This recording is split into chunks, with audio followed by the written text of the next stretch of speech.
为了榨干老百姓的钱袋子，那些精心编制的五大谎言，看看你中招了吗？在这个信息爆炸的时代，我们每天都在接受着各种各样的信息，有的真实可靠，有的却如同迷雾，让人难以分辨。今天我就要揭露，正是为那些榨干老百姓钱袋子而精心编制的五大谎言，它们如同无形的锁链，束缚着我们的思维，让我们在不知不觉中陷入了困境。那么这些谎言究竟是什么？它们又如何影响我们的呢？一呢是钱是挣来的，而不是攒来的。这句话听起来似乎很有道理，毕竟谁不想拥有更多的财富呢？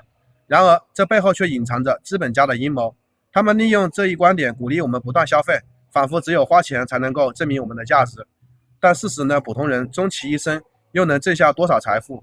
而那些所谓的成功人士，往往只利用信息差，不断的收刮着我们的钱财。因此，我们必须警惕，不要被这种看似光鲜，实则虚伪的观念所迷惑。第二呢，钱越花越多，钱越花越不值钱。这句话更是荒谬至极啊！在资本家眼中，钱确实可以生钱，但他们却疏忽了普通人赚钱的艰辛。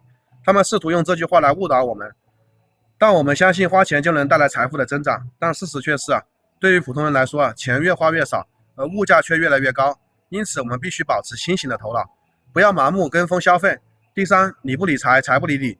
听起来呢，似乎是个高大上的词汇，但实际上它却是资本家用来收割散户韭菜的利器。他们利用我们的贪婪和无知，诱导我们投资高风险的产品，最终让我们血本无归。那些所谓的理财专家，往往只是挂着羊头卖狗肉的骗子。因此呢，我们在理财时必须谨慎选择，不要轻信他人的甜言蜜语。第四呢，存钱不如置办固定资产。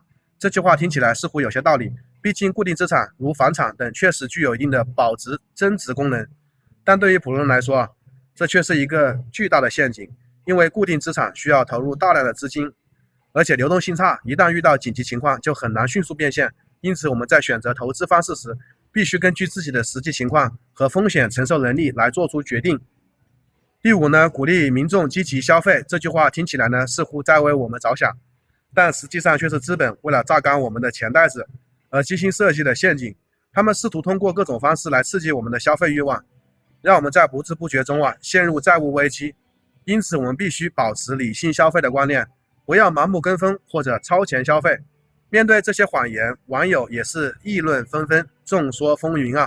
有人认为这些谎言是资本家为了榨干我们的财富而精心编制的陷阱，也有人认为这些谎言只是社会现象的一个反应而已。对此你们有什么看法？欢迎在评论区留言讨论。